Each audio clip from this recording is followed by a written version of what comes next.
And so I guess I want to explain a little bit about why these spaces are perfectoid. So why is a modular curve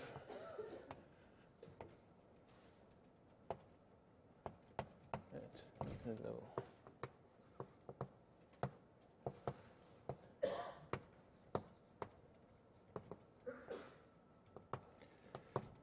Perfectoid.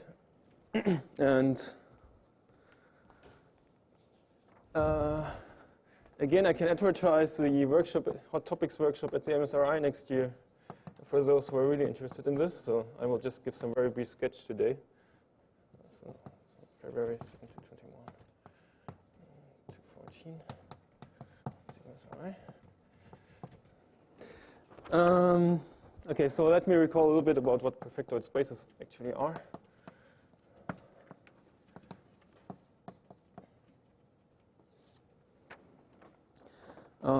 So as on Wednesday, let me fix my favorite algebraically closed and complete extension of QP.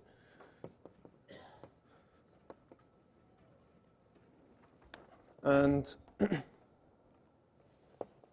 then first of all, I have to define some of the category of rings that will give rise to such spaces. So a perfectoid C algebra. That's a special type of Banach algebra over C. So that's Banach algebra.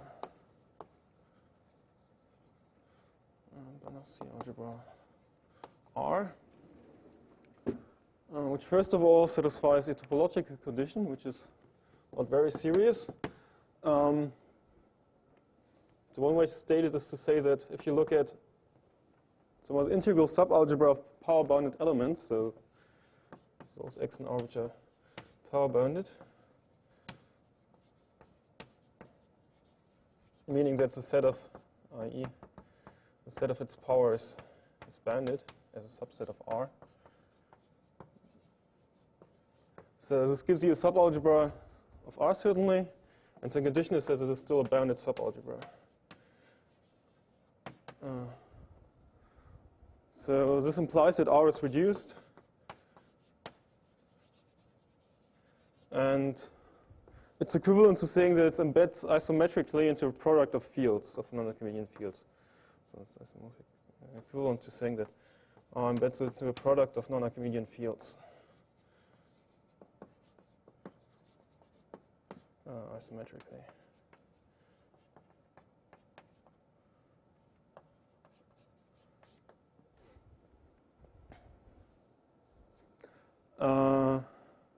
Okay, so you have this topological condition, but the really important condition is that, which also explains this name, is that if you look at the Frobenius map on this algebra mod P, so X map. Well, okay, I mean, Banach algebra is only equipped with a norm up to, so almost isometric. I don't know what's in. I consider Banach algebra only as given with a topology which is induced by a norm. How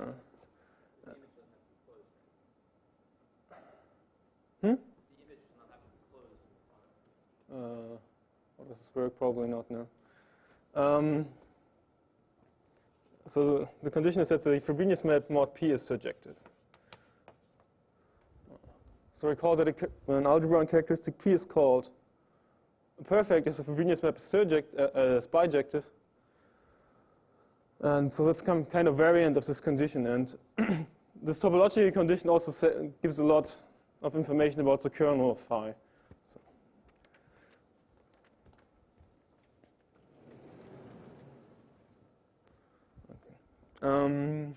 Okay. So an example would be the algebra which you get by joining a variable t to your base ring, but with t you join all of its p power roots. So that would be some kind of sum of ai times t to the I, where the exponent is some number which may have p's in the denominator, so where the ai's are in C and they converge to 0.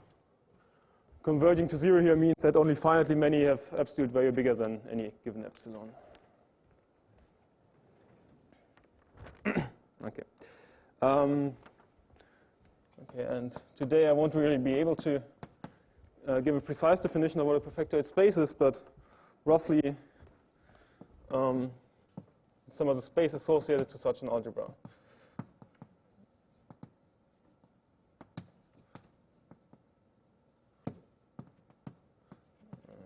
Maybe I use a rigid analytic notation sp to denote these guys. Where R is a perfectoid C algebra.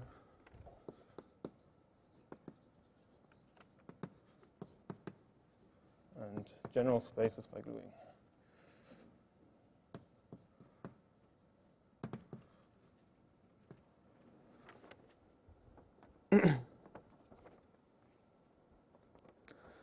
Okay. Instead, let me give an example how to produce perfectoid spaces that will be similar.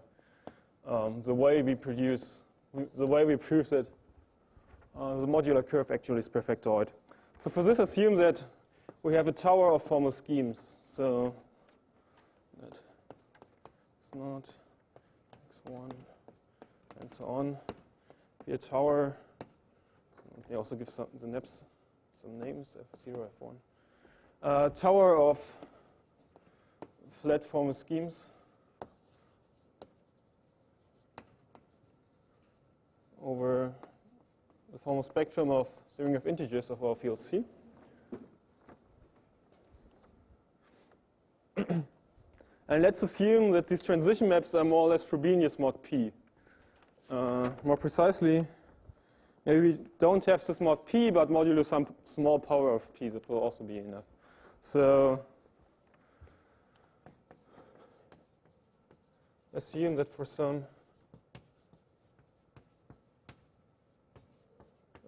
say epsilon between 0 and 1,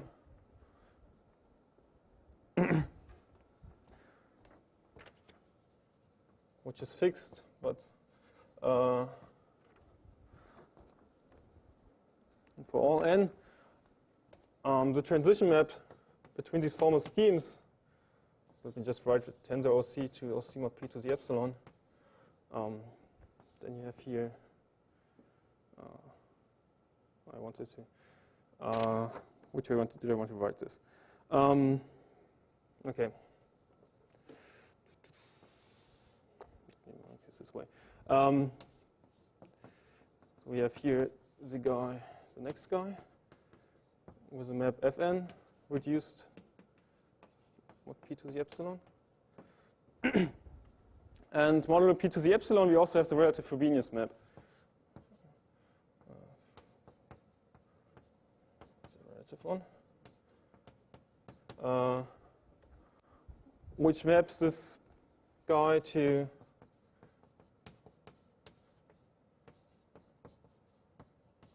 the Frobenius pullback. So we do this way. And the condition is that there is some isomorphism here.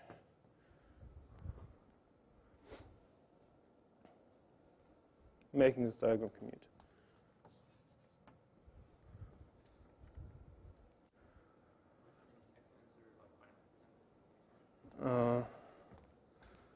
Well, in a minute I want to talk about the generic fibers, so you might want to assume that. There are some ways to even talk about the generic fibers without any assumptions.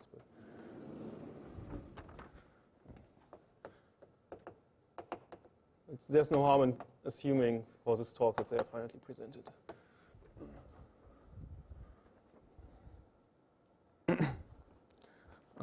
Okay, so then we can look at the inverse limit of this tower in the category of formal schemes. So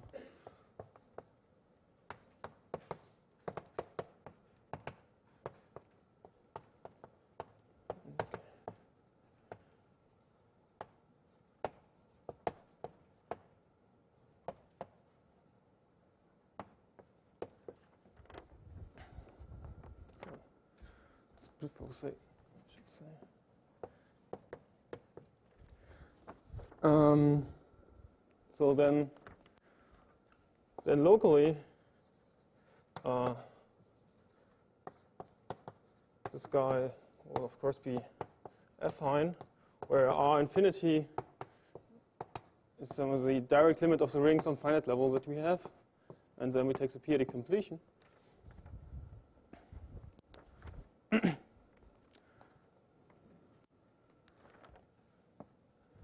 And it follows from some elementary properties of perfectoid algebras that under this condition, this algebra will be perfectoid.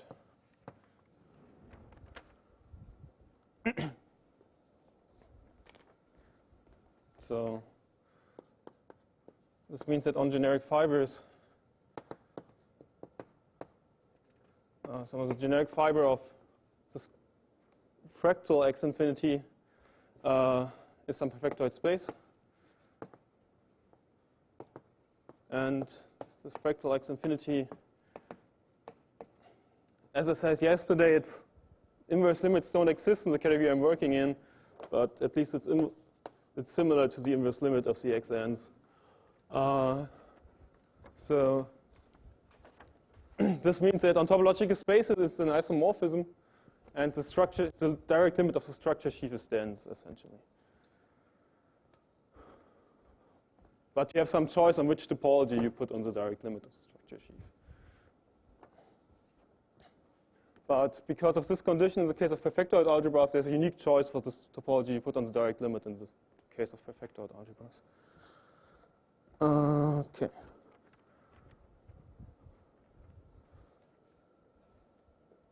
So an example for this situation would be that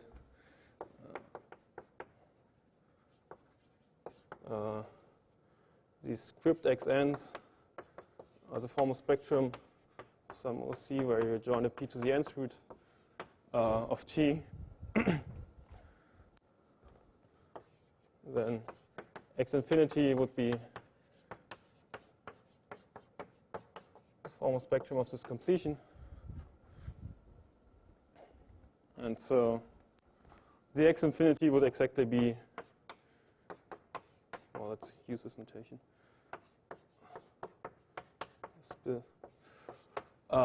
Of this algebra that I introduced up there.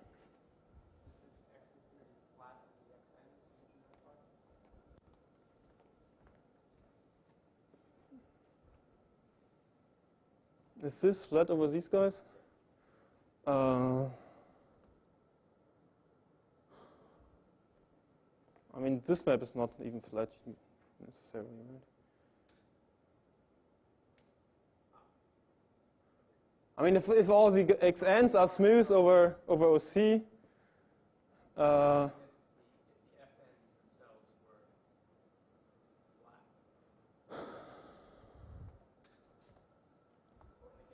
yeah, I guess in that case it's okay. Yeah. I mean, in that case, I guess the formal scheme x infinity is flat over the others. No, passing to generic fibers 3, just inverting p, isn't it? No, I mean the completion at the formal level.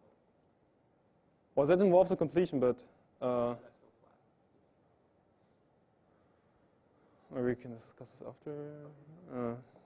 I think it's okay, but.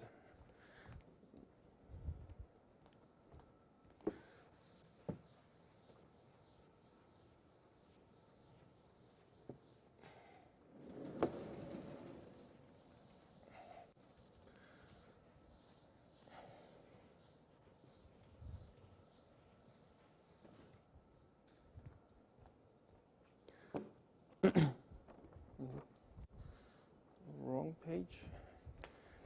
Yeah. Okay. We will need one more theorem about perfectoid spaces, which is somehow a corollary of almost purity. Which says that the property of being perfectoid is stable under finite étale extension. So if R is perfectoid, and you have some finite étale R algebra,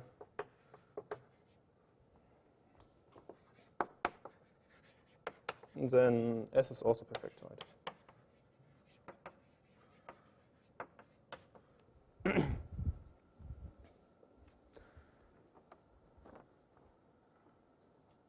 Okay. So the strategy to prove that the modular curve at infinite levels is perfectoid. So it's done in 3 steps. So the first step is to do it on the ordinary locus.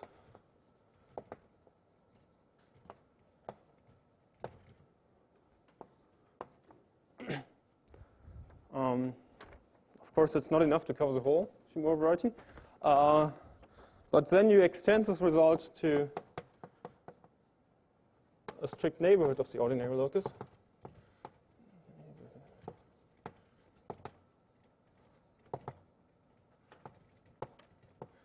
Or actually, you will do both steps at once in the end, but that's how you should think of it. And then once you have it on a strict neighborhood, there's actually a trick that allows you to go from there and extend to the whole Shimura variety, or whole modular curve.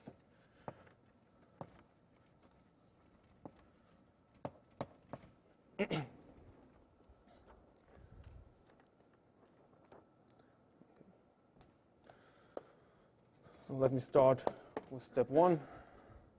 And step 1 will again be split up into 3 steps, at least in general.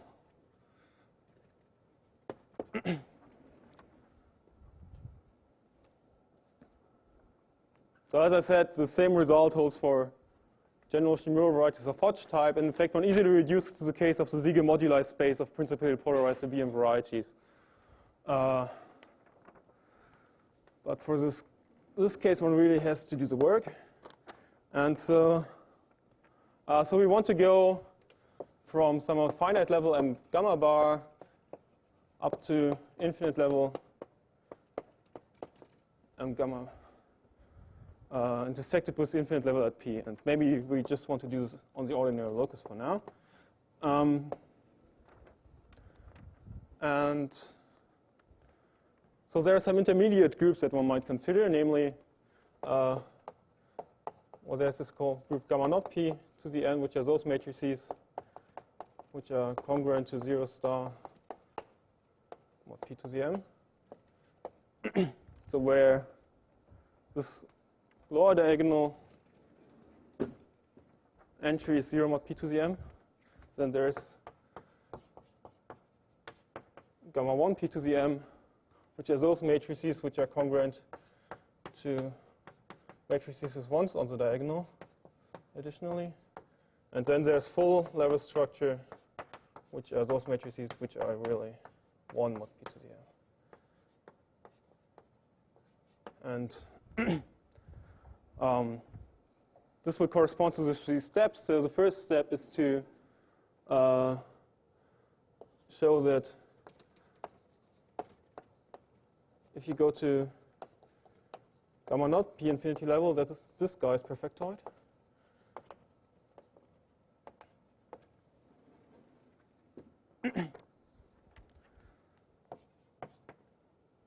Then the next step is, well, as you expect, to go to gamma 1 level and then to go to full level.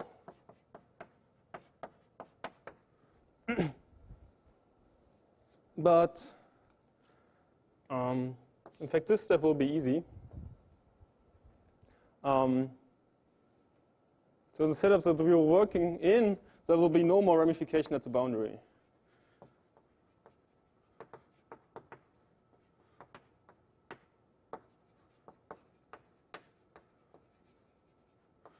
So in general, it's a little, on the open locus, these transition maps are always finite étale from one level to the other. But in general, there might be a lot of ramification which happens at the boundary. But if there's no ramification, then we can just apply this almost purity result here, which tells us that this property of being perfectoid won't be lost under making this finite étale extension. And so that step is easy.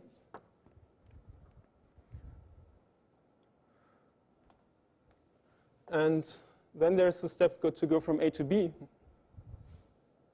And that's in general hard, because there will be a lot of ramification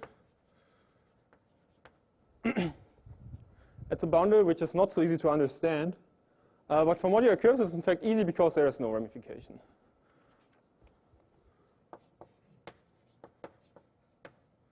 For a modular curve.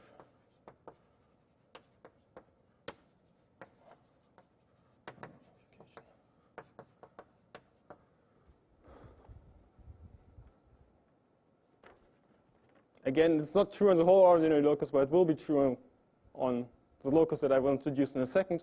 And so for the modular curve, somehow all the work is in this first step.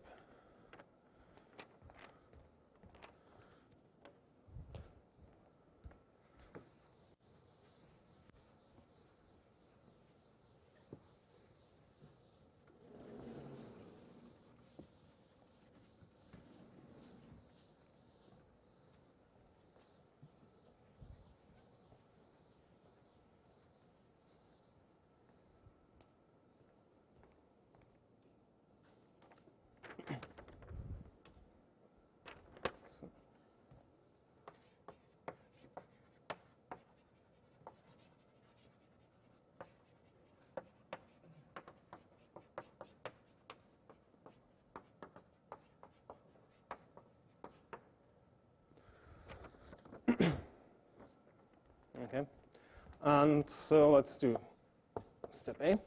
And for this, let me call this the picture of the special fiber of gamma naught level.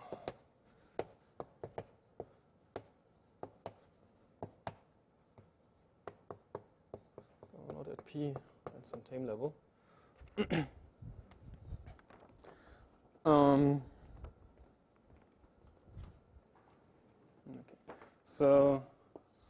So here we have the ordinary curve without level at P over the finite field.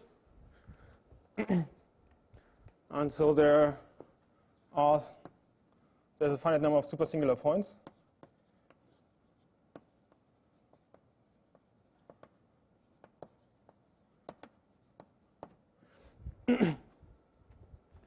And above that,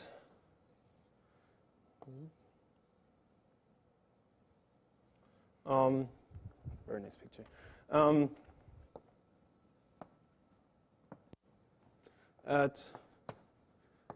Well, I shouldn't write art here, sorry.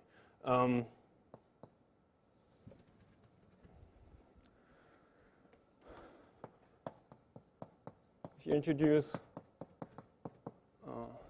the gamma naught structure at P, there will be two reducible components, which meet at the supersingular points.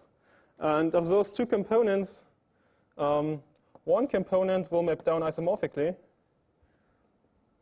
And the other is also, in a different way, isomorphic to this guy downstairs, but the map will be given by Frobenius.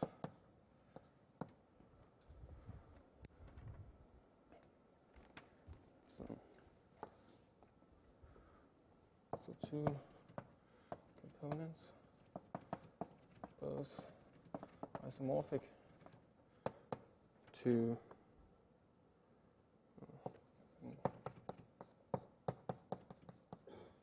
gamma over Fp. One maps down isomorphically, the other via Frobenius.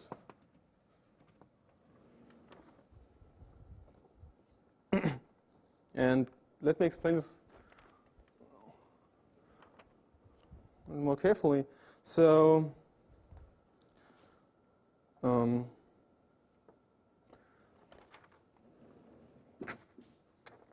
how to characterize the two different components. So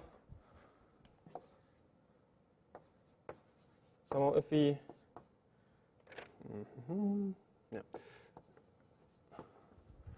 if we look at this ordinary locus in our modular curve, then there's a canonical subgroup of any level, so any Cm in the P to the M torsion points in your P divisible group. Where does this come from? So in characteristic P, we have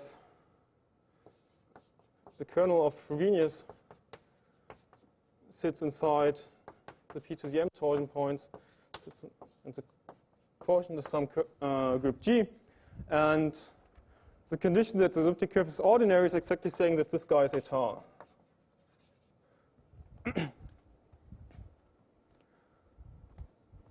So this means that G and the map from EP to the M to G lift uniquely to characteristic 0, because état things do. And so this also induces a canonical lift,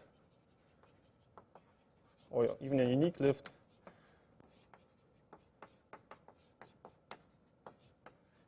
of the kernel of Frobenius to the M.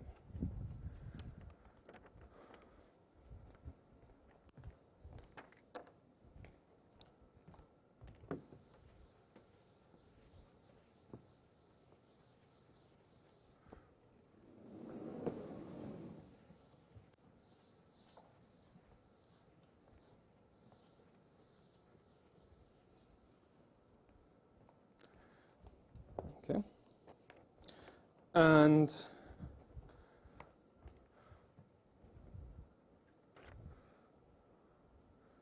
okay. Now let me introduce a null. Someone we are interested in this tower of the ordinary loci, meaning the tubular neighborhoods of the ordinary loci in the special fiber. But now let me introduce a certain open and closed subset of that part, which I call the anti-canonical locus. So, anti-canonical. So that's the tubular neighborhood of the component which maps down via Frobenius.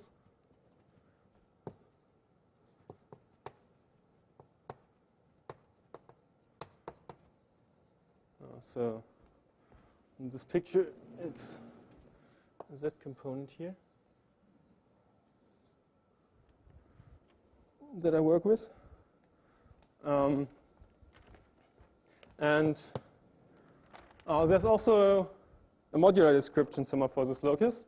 So that's a locus where the subgroup D, or let's call this D1 in EP, which is just the level gamma naught structure.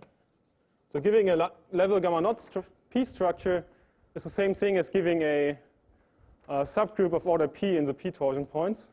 And so that's a locus where this gamma naught structure does not meet the canonical subgroup, except in 0, of course. So that's why it's called anti-canonical, because it's somehow orthogonal to the canonical locus.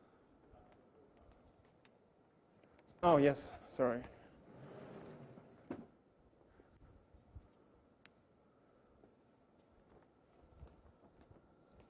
And so we have the similar loci in higher level, which I just defined as a preimage. So for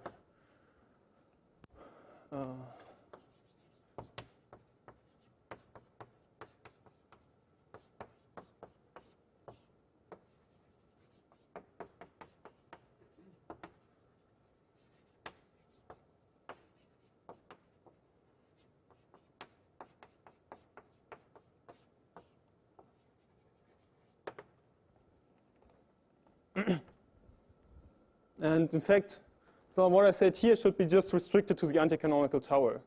So I should really say anti everywhere.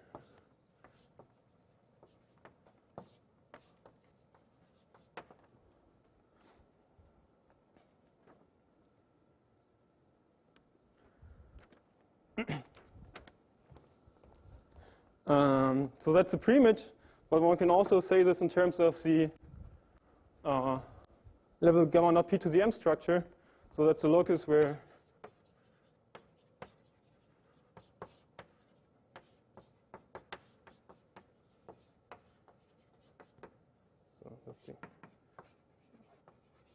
level gamma naught p to the m structure,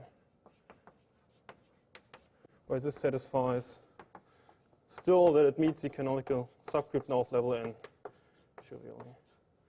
So that's equivalent to saying that the p torsion of your level m structure, which is the level gamma naught p structure, meets C1 trivially.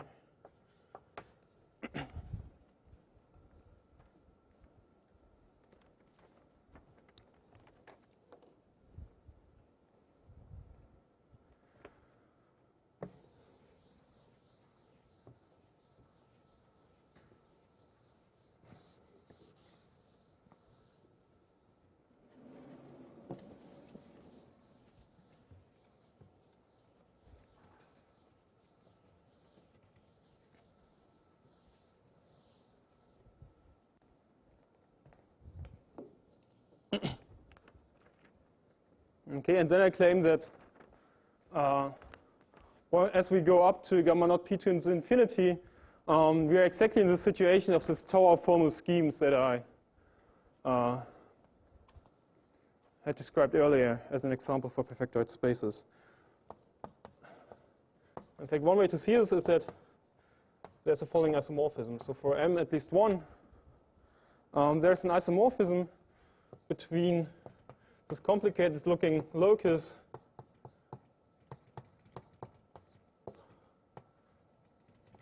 at gamma naught p to the m level. And in fact, it's just canonically isomorphic to the ordinary locus back at level 0.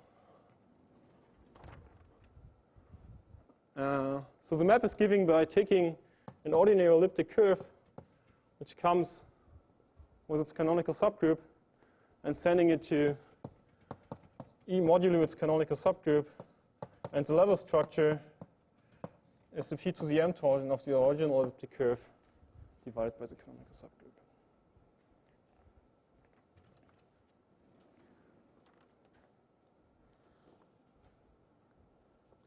And so the transition maps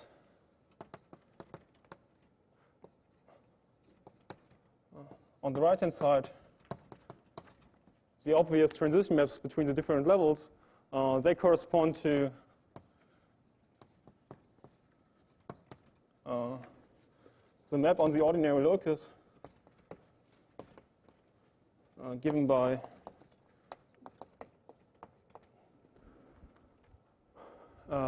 dividing by the first canonical subgroup. And so this is somewhat congruent to Frobenius mod P, as C1 is congruent to the kernel of Frobenius mod P. So this map dividing by the canonical subgroup is somewhat canonical Frobenius lift to characteristic 0.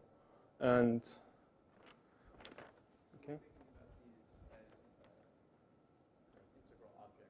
yeah. So I guess I'm a little fuzzy about what I mean by this. So either I mean by this the tubular neighborhood in characteristic 0 in the rich analytic space, or I mean the integral model. I mean the completion of your modular curve along the ordinary locus. Yeah, to make sense of this congruence here, you have to take these formal models. And so this implies that by the example I gave earlier, that the inverse limit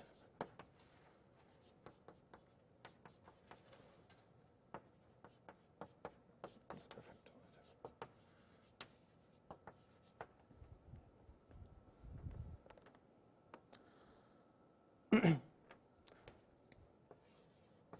And in fact, from this description, that this is the same as this inverse limit of this Frobenius lift on the ordinary locus. I forgot to say that there is something called tilt for perfectoid spaces. But for those in the know, the tilt of I forgot to put the anti here somewhere.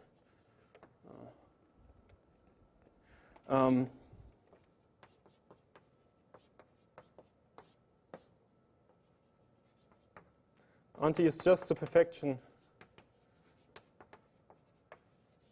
of the ordinary locus in characteristic P.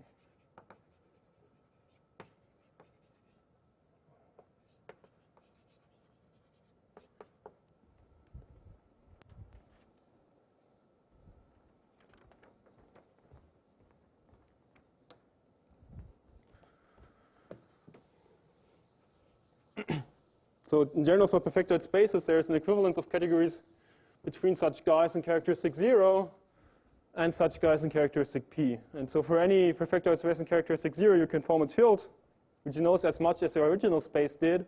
And in this case, it turns out to be a very simple object, namely just the perfection of some very simple object. So in general, in characteristic P, you can take anything and make it perfectoid by just passing to the perfection.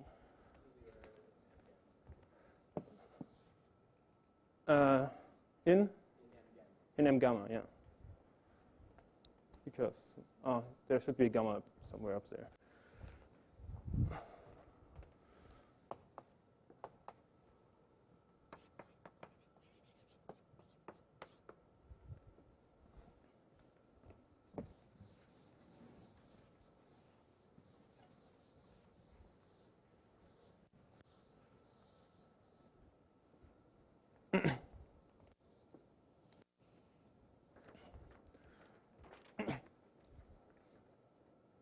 Okay, and as I said, steps B and C were, so going to higher level, gamma 1 level and full gamma level, are essentially trivial for the case of the modular curve.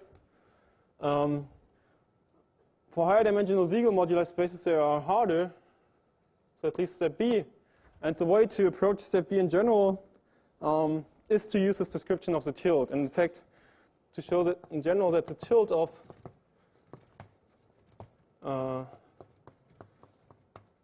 what you will get at gamma 1 level is just the perfection of the Igusa tower.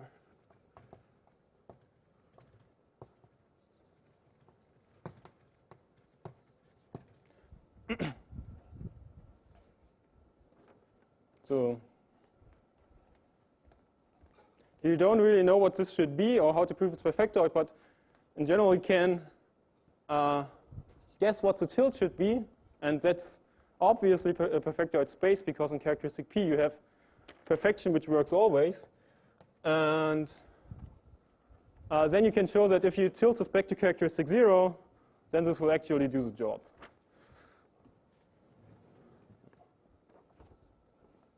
Okay. So we're done on ordinary locus.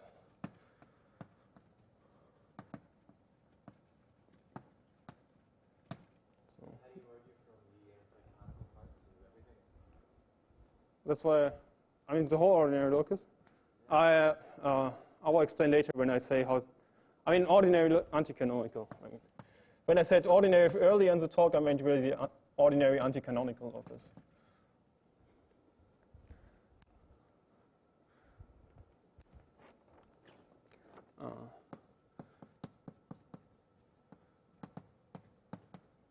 So the next step is extension to a strict neighborhood of the ordinary or anti-canonical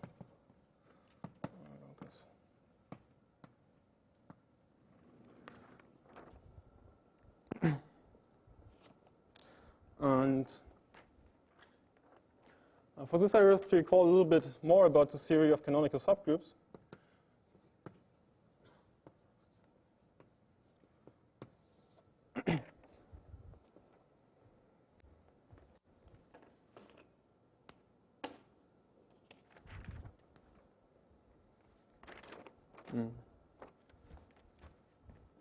That's the following theorem. So fix some epsilon between 0 and a half, say. And let R be a periodically complete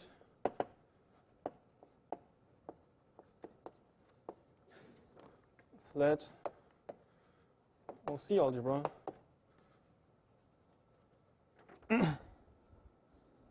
With a B variety or elliptic curve, if you like, A over R.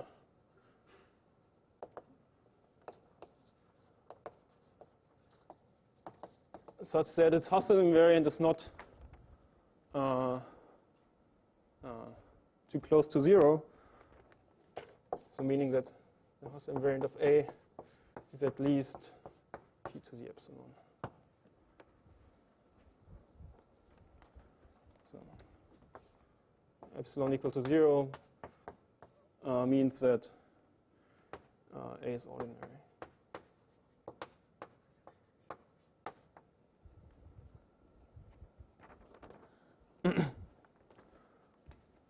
Then there exists a unique subgroup, flat, etc., CM, no, C1 in this case, and the p torsion of A, such that C1 is congruent to the kernel of Frobenius modulo p to the 1 minus epsilon.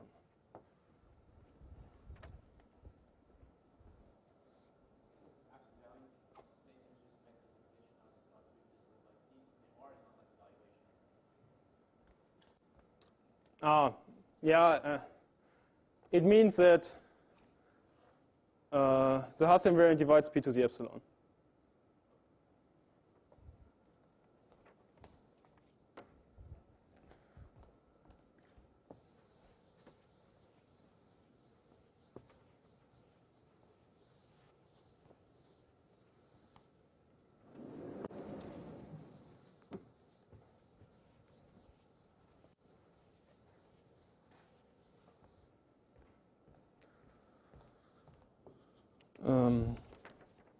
So also there's a similar result for higher level.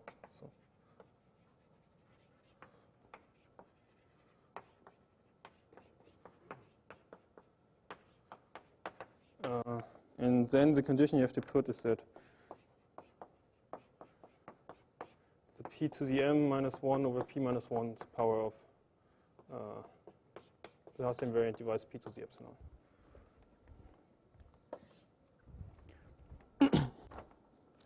Okay.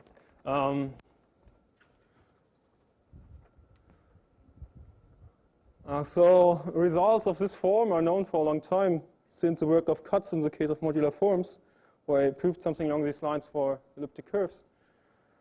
And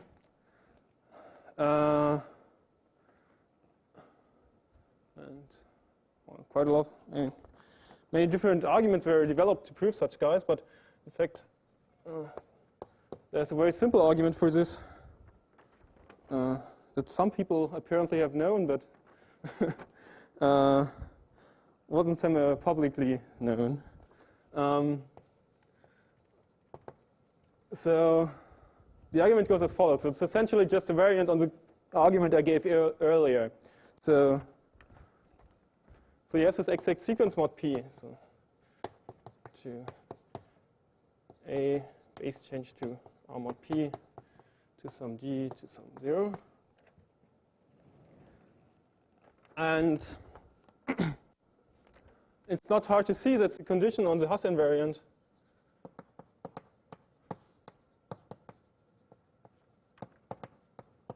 is equivalent to the condition that, I think it's equivalent, yes, that p to the epsilon, well, at least it implies, yields the cotangent complex of G over OC mod P. It's the cotangent complex.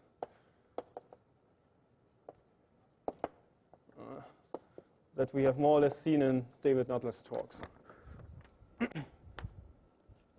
So we're even in the case, so any group scheme is locally a complete intersection, so it's actually easy to compute this guy. So let me make 2 remarks on this. So that G is état if and only if the cotangent complex over the base. I said OC mod P, I meant R mod P, sorry.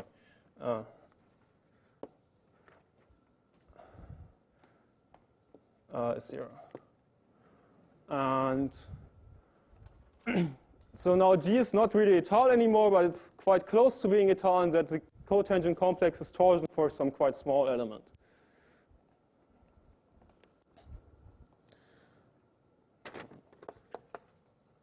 Thus, in some very vague sense, G is étale up to p to the epsilon torsion. Indeed it is, sorry. Yeah, thank you. Any more typos?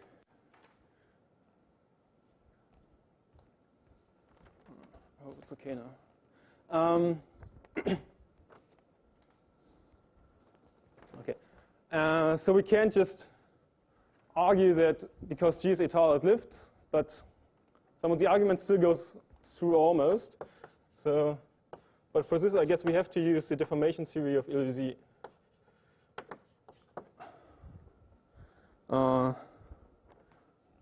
Saying that there exists an obstruction class O of G, and now I forgot to look up where it lives, so I hope I didn't make a mistake now. So you take the X group in the category, derived category, or the category of abelian FPPF sheaves on over R between your group G and the cotangent complex of G. Dual, sorry. Well, I'm probably also, well, I mean this little version. So LG is what you get by pulling back the cotangent complex, well, over the base along the Unix section. Okay, now I hope it's correct.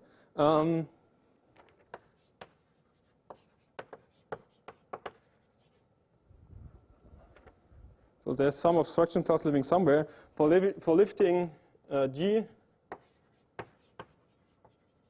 from R mod P to R mod P squared.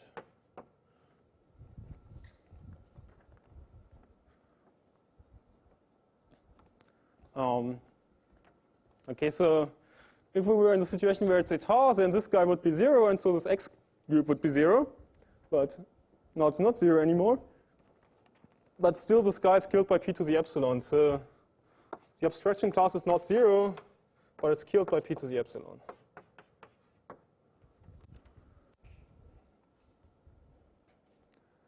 And now one has to use a little bit also about the functoriality of this obstruction class. But what this tells you is that you can lift G if you allow yourself to modify it modular p to the 1 minus epsilon. So there exists some G tilde over R by lifting inductively such that if you take G and reduce this back to R mod p to the 1 minus epsilon, then it gives you back this G.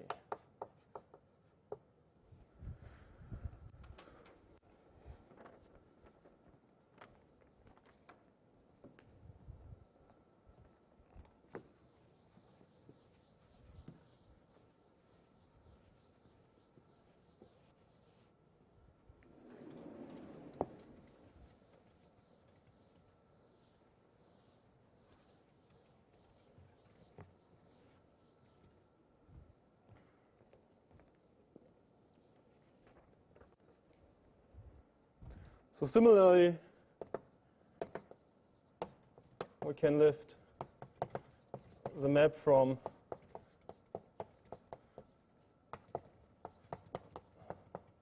I guess I should reduce this back to R mod P or something.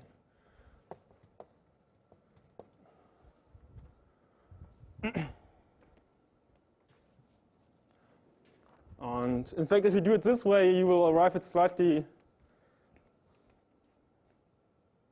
worse constant. So you would, instead of epsilon, you have 2 epsilon here. And maybe you also have to assume that epsilon is less than a quarter or something. So better do both steps at once. So there's also a version of Irizi's result which does sum of both steps at once for you. And then you will arrive at the correct constants here.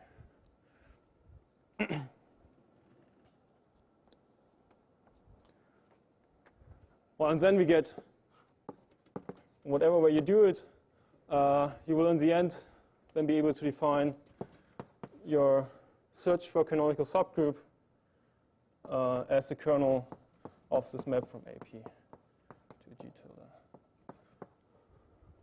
And then you still have to show uniqueness, but that's not so hard.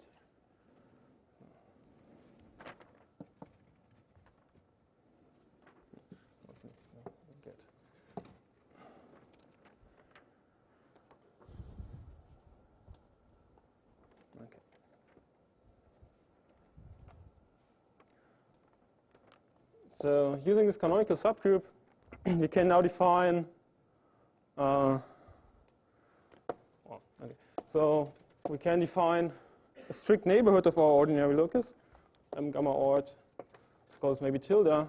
So that's the locus where the Hasse invariant is at least p to the epsilon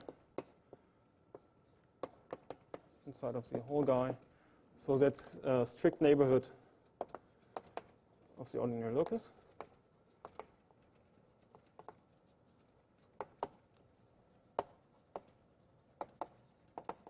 With a canonical subgroup inside of its p torsion.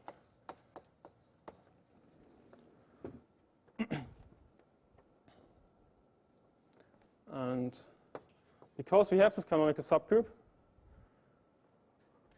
we can define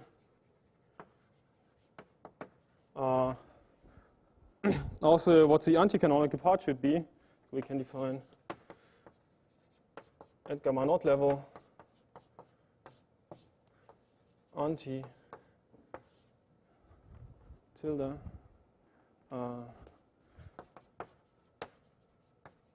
still as a locus where the gamma naught p structure satisfies that it meets the canonical subgroup trivially.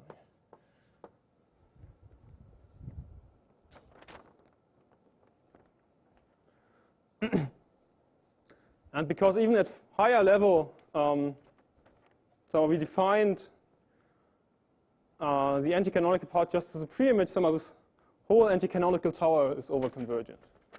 So.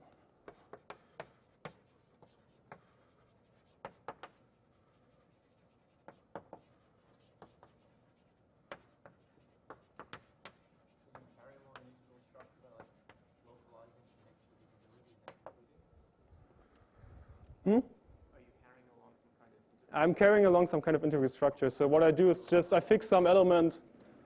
So as I said, integral is a condition is that the Hasse invariant divides p to the epsilon, and I'm just fixing this element which shows this divisibility. So this gives me some integral models, which are not particularly well behaved. So I don't think they are normal or anything, but it doesn't matter really. And yeah. And then some of the transition maps that will occur in the end, they will not be the Frobenius mod p, but they will just be the Frobenius mod p to the 1 minus epsilon and so on. But all of this still works.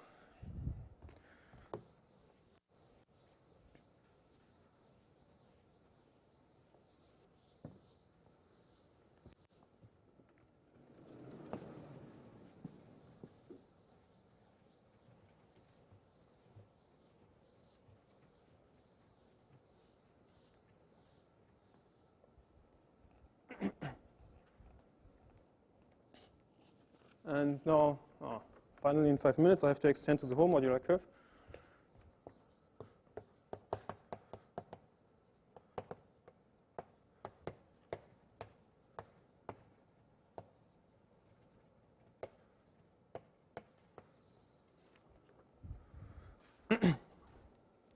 And that relies on the following theorem. Which I state again for general Abelian varieties.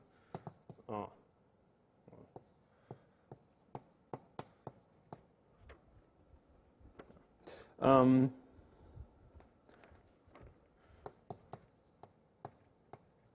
for any abelian variety,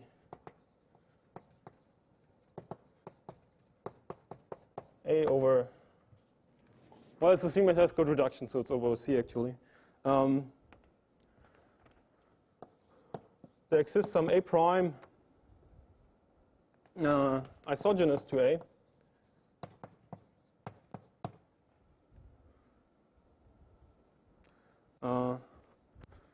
Such that it lies in the strict neighborhood of the ordinary locus, or equivalently, the Hasse invariant divides P to the epsilon.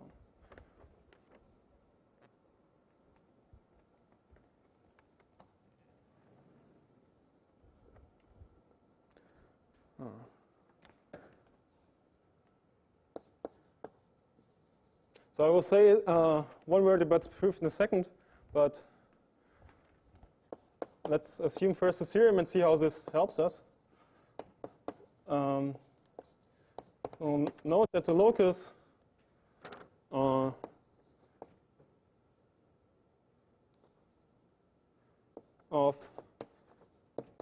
our infinite level guy, infinite level modular curve, which is perfectoid,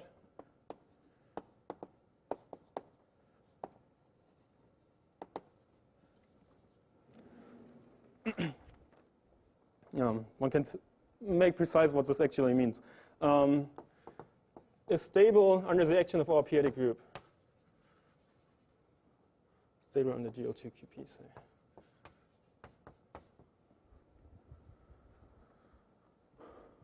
And by the theorem, any point can be moved under this action of GL2QP.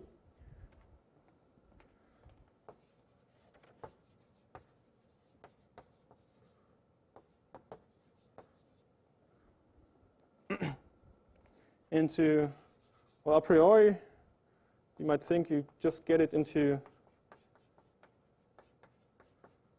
some more strict neighborhood of the ordinary locus.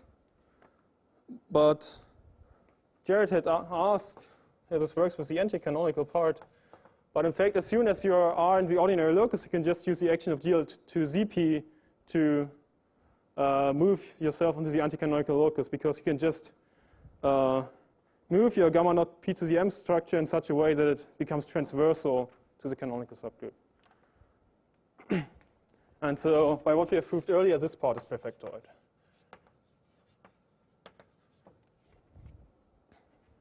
And so, done.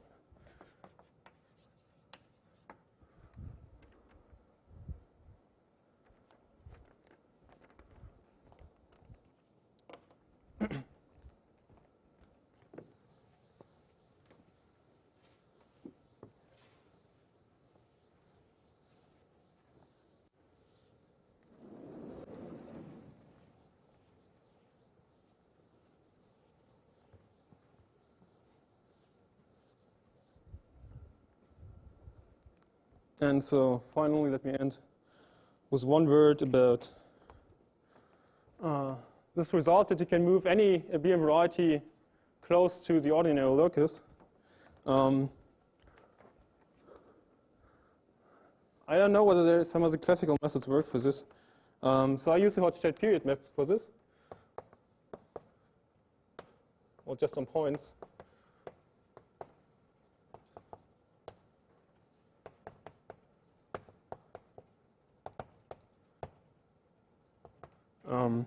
So under the hot state period map, ordinary is equivalent to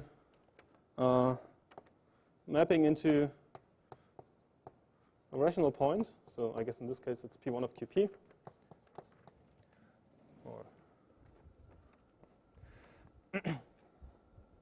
And well, then by some continuity conditions, you see that close to ordinary, for example, Hasse invariant being small is equivalent to being close to some point in P1 of QP.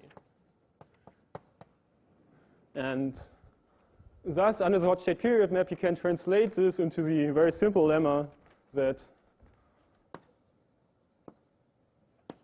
if you have any point of P1 over C, and you have an open neighborhood of 0, then there exists some G in GLTQP such that G times X lies in this open subset U.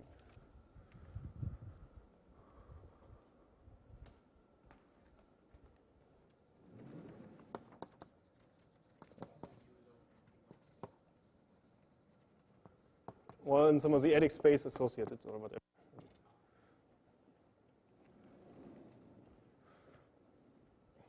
Yeah, you could also say it's open with P1 of C. That would be good enough. Yeah, so you can use the sec operators to move it close to a rational point, and then under the Scholze period map, this will translate back into the Hasse invariant being small. This gets the result. Okay.